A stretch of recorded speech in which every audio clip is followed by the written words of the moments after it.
Donald Trump a officiellement repris la présidence des États-Unis pour un second mandat après 4 ans d'attente, marquant ainsi un retour significatif sur la scène politique. Au cours de son premier mandat, en 2016, Trump avait établi une stratégie audacieuse, visant à garantir que les États-Unis resteraient la puissance économique et technologique mondiale prééminente, en particulier face à la concurrence croissante de la Chine. China is putting out a warning that it plans to take action if the US enforces new chip control measures. Pendant ce temps, son administration a mis en œuvre une série de tarifs punitifs sur les importations chinoises, cherchant à remédier au déséquilibre commercial et à freiner la croissance économique rapide et l'expansion militaire de la Chine. D'ailleurs, l'impact de ces tarifs a été significatif pour l'économie américaine. Selon une étude du Peterson Institute for International Economics, ces mesures ont augmenté les prix pour les consommateurs, coûtant environ $600 par foyer et par an. De plus, bien que le déficit commercial avec la Chine soit passé de 375 milliards de dollars en 2017 à 285 milliards en 2022, le déficit global des États-Unis s'est maintenu en raison du déplacement des importations vers d'autres pays comme le Vietnam et le Mexique. Et cela illustre parfaitement la complexité des chaînes d'approvisionnement mondiales, où des sanctions ciblées ne suffisent pas à enrayer le flux global des échanges. Pour Trump, les tarifs sont plus que de simples outils économiques. Ils symbolisent un engagement envers l'industrie américaine. Il s'est concentré sur l'augmentation des tarifs pour limiter l'afflux de divers produits chinois aux États-Unis, en particulier ceux potentiellement subventionnés par le gouvernement chinois. Dans sa campagne pour sa réélection, il a réitéré sa vision de la suprématie américaine, déclarant « Nous allons embaucher des Américains, acheter américain, construire américain, faire croître américain et montrer au monde entier que le rêve américain est de retour ». Cependant, après une absence de 4 ans au bureau ovale, Trump est maintenant confronté à une Chine plus affirmée et plus sophistiquée, qui présente de nouveaux défis pour la politique américaine et par cascade sur la politique européenne et surtout française, celle qui nous intéresse le plus. Mais pour comprendre le paysage actuel, il est essentiel de repenser au passé. L'adhésion de la Chine à l'Organisation mondiale du commerce en 2001 a marqué un moment clé dans le commerce mondial. La réduction des barrières commerciales a permis à la Chine d'inonder les marchés internationaux de biens abordables, allant des jouets à l'électronique, élevant ainsi des centaines de millions de ses citoyens dans la classe moyenne. Cette période coïncidait parfaitement avec l'annonce par Trump de sa candidature à la présidence et le dévoilement par la Chine d'une stratégie à long terme pour améliorer son économie d'exportation par l'innovation. L'initiative, connue sous le nom de Made in China 2025, incarne parfaitement l'ambition de Xi Jinping de positionner la Chine comme un leader mondial en matière de technologie. Mais ce plan n'est pas simplement une stratégie économique, il est profondément lié à des objectifs de sécurité nationale.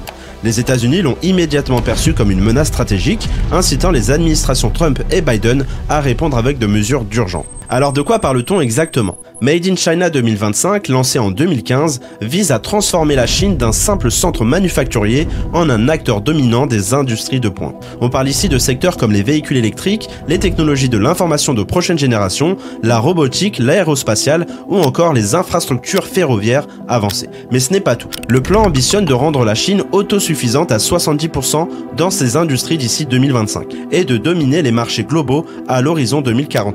Et pour y parvenir, le gouvernement chinois ne ménage pas ses efforts. Subventions massives, incitation à l'investissement étranger pour accéder à des technologies avancées et la création de centres d'innovation. 15 étaient prévus en 2020 et 40 pour 2025. Sans oublier l'explosion des investissements dans la recherche et le développement. Et c'est là que les choses deviennent vraiment intéressantes. Ce plan a certes boosté les capacités technologiques de la Chine, mais il a aussi déclenché des préoccupations massives en Occident. Les États-Unis notamment craignent une concurrence qu'ils jugent déloyale, où les subventions étatiques faussent les règles du commerce mondial. C'est d'ailleurs pour cette raison que dans un contexte de pression internationale, la Chine a récemment évité de mentionner directement Made in China 2025. Mais soyons clairs, les objectifs fondamentaux du plan restent bel et bien d'actualité. En réponse, les États-Unis et l'Union européenne tentent de riposter en développant leur propre stratégie pour rester compétitifs. Cela dit, les efforts occidentaux restent souvent fragmentés, surtout face à l'approche centralisée et massive de la Chine. Par exemple, sur des secteurs comme les batteries pour véhicules électriques, la Chine contrôle déjà une part majeure de la chaîne d'approvisionnement.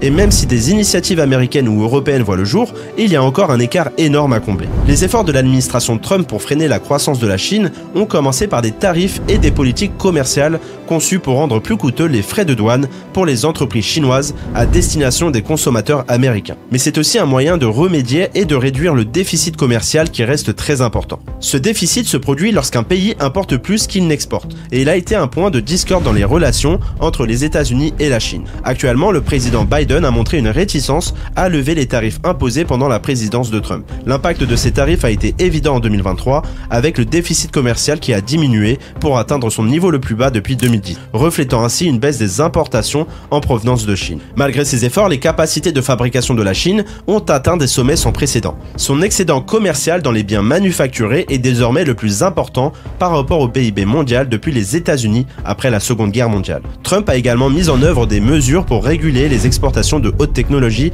des fabricants américains et des nations alliées, une tendance qui s'est poursuivie sous l'administration Biden. Ces restrictions ont compliqué le transfert de biens et de technologies américaines vers la Chine. Mais malgré ces obstacles, la Chine a su maintenir sa position dominante dans le secteur manufacturier mondial, consolidant ainsi son statut d'usine du monde. En 2023, l'excédent commercial de la Chine a atteint un niveau record de 877,6 milliards de dollars, ce qui témoigne de la résilience du pays face à des défis géopolitiques et une concurrence internationale de plus en plus intense. Et cette performance impressionnante repose sur plusieurs facteurs clés. D'abord, la Chine bénéficie d'une chaîne d'approvisionnement extrêmement robuste. Avec un réseau industriel diversifié, couvrant presque tous les secteurs de production, elle reste capable de maintenir une production à grande échelle et d'approvisionner des marchés dans le monde entier. Ce maillage complexe de fournisseurs et de fabricants joue un rôle crucial dans son succès. Ensuite, l'innovation technologique est au cœur de cette réussite. En investissant massivement dans l'automatisation, l'intelligence artificielle et la robotique, la Chine a non seulement amélioré l'efficacité de ses usines, mais elle a aussi permis à ses produits de répondre aux standards mondiaux en termes de qualité et d'innovation.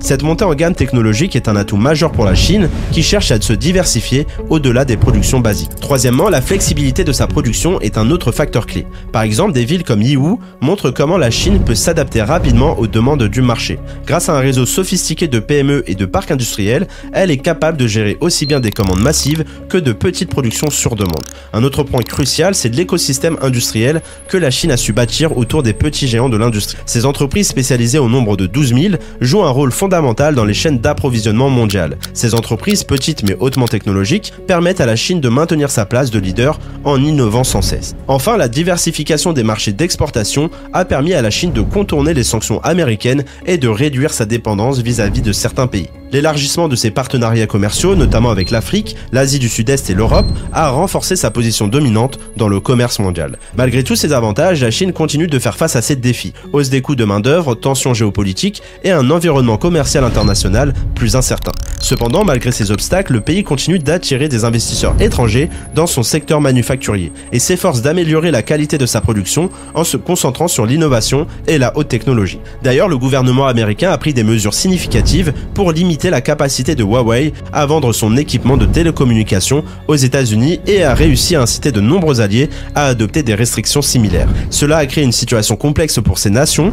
Par exemple, en 2022, les États-Unis ont imposé des restrictions sur l'accès de la Chine aux semi-conducteurs avancés, y compris les puces d'IA utilisées pour former des modèles comme ChatGPT. De plus, les États-Unis ont limité la capacité de la Chine à acquérir des machines de fabrication de puces nécessaires à la production de puces de pointe, qui alimentent les smartphones, l'intelligence artificielle et l'informatique quantique. Ces mesures visent à empêcher les géants technologiques chinois de développer des technologies qui pourraient menacer la supériorité militaire des États-Unis, une préoccupation qui fait depuis longtemps partie de la stratégie économique de Washington. Dans les secteurs des semi-conducteurs et des technologies sensibles, la Chine accuse encore un retard par rapport aux États-Unis, ce qui indique un certain succès dans ses efforts. Cependant, les données suggèrent que les contrôles à l'exportation, dirigés par les États-Unis, ont involontairement incité la Chine à devenir plus autonome, entraînant une augmentation des investissements dans la recherche et le développement domestique. De son côté, la Chine a poursuivi agressivement des brevets pour favoriser les industries nationales cruciales pour son avenir. Et lorsque le président Xi Jinping priorise un secteur, il peut diriger les banques pour fournir un financement favorable et ordonner aux entreprises d'État de soutenir pleinement cette industrie. Par exemple, des entreprises comme Shanghai Microelectronics Equipment, considérées comme la meilleure chance de la Chine de rivaliser avec ASML, reçoivent un soutien gouvernemental substantiel. Bien que les experts estiment qu'elles sont encore à des années de pouvoir égaler les capacités d'ASML, elles investissent des milliards pour combler l'écart. Des preuves de l'écosystème florissant des semi-conducteurs de la Chine ont émergé en 2023, avec le lancement du smartphone Mate 60. Un démontage par Bloomberg a révélé que l'appareil contenait un semi-conducteur bien plus avancé que ce qui avait été précédemment pensé possible pour la Chine à produire. Ce développement suggère que la Chine n'est désormais qu'à 4 ou 5 ans des États-Unis en matière de technologie des semi-conducteurs, plutôt qu'à 8 ou 10 ans comme estimé auparavant. Cela soulève des inquiétudes à Washington que si la Chine peut réaliser de tels progrès dans l'électronique grand public, elle pourrait reproduire ce succès dans des technologies militaires plus sensibles. La Chine a également fait des progrès significatifs dans les exportations de haute technologie, en particulier dans le secteur des véhicules électriques, malgré les tarifs et les restrictions technologiques des États-Unis. Le grand fabricant de véhicules électriques BYD contourne les restrictions potentielles en établissant des installations de production dans des pays comme la Thaïlande, la Hongrie ou encore le Brésil. Du côté de Trump, il a exprimé son intention de restreindre davantage les importations de véhicules électriques et de batteries chinois. Et lors d'un éventuel second mandat, il pourrait chercher à tenir une promesse de campagne populaire de protéger les fabricants automobiles américains. J'imposerai tous les tarifs nécessaires, 100%, 200%, 1000%, ils ne vont pas vendre une seule voiture aux États-Unis, a-t-il déclaré. Les inquiétudes à Washington s'étendent à la possibilité que les véhicules électriques et leurs logiciels associés puissent collecter des données personnelles et les partager avec le gouvernement chinois ou les entreprises impliquées dans la fabrication de ces véhicules. Pékin a vigoureusement nié de telles allégations, affirmant qu'il respecte la vie privée et la sécurité des données. Alors, deux administrations américaines ont-elles réussi à freiner la Chine de la manière dont Trump l'avait initialement envisagé? La réponse semble être non. La grande majorité des objectifs fixés par Made in China 2025, selon Bloomberg, en soit étaient atteints, soit sont en bonne voie d'être atteints. Et bien que les tarifs aient contribué à réduire le déficit commercial de l'Amérique avec la Chine, ils n'ont pas empêché la Chine d'augmenter ses exportations vers d'autres marchés. Bien que les États-Unis aient pu ralentir les progrès de Pékin dans certains domaines, comme la fabrication de puces avancées, les politiques industrielles de Xi Jinping continuent d'avancer. Et même si les États-Unis n'ont pas réussi à entraver de manière significative la montée en puissance de la Chine, il est peu probable qu'une seconde administration Trump abandonne ses efforts. Étant donné le climat géopolitique actuel, il est clair que les États-Unis continueront à exercer des pressions pour de nouvelles restrictions. Et l'avenir de la confrontation renouvelée de Trump avec la Chine reste incertain. Mais une chose est claire, maintenir la domination de l'Amérique est son objectif ultime. Et voici ce qu'il a déclaré. Nous pouvons faire des choses que personne d'autre ne peut faire, la Chine n'a pas ce que nous avons, personne n'a ce que nous avons. Alors que le monde observe, le prochain chapitre des relations entre les États-Unis et la Chine est sur le point de se dérouler, avec des implications significatives pour le commerce mondial, la technologie et la sécurité. Et vous, que pensez-vous de cette relation entre les États-Unis et la Chine? Pensez-vous que cette politique commerciale sera bénéfique pour l'avenir des deux nations ou est-ce qu'elle pourrait entraîner des conséquences imprévues à long terme? Dites-moi ce que vous en pensez dans les commentaires ci-dessous. Et surtout, n'oubliez pas de vous abonner et de liker cette vidéo. Je vous dis à très bientôt et portez-vous bien.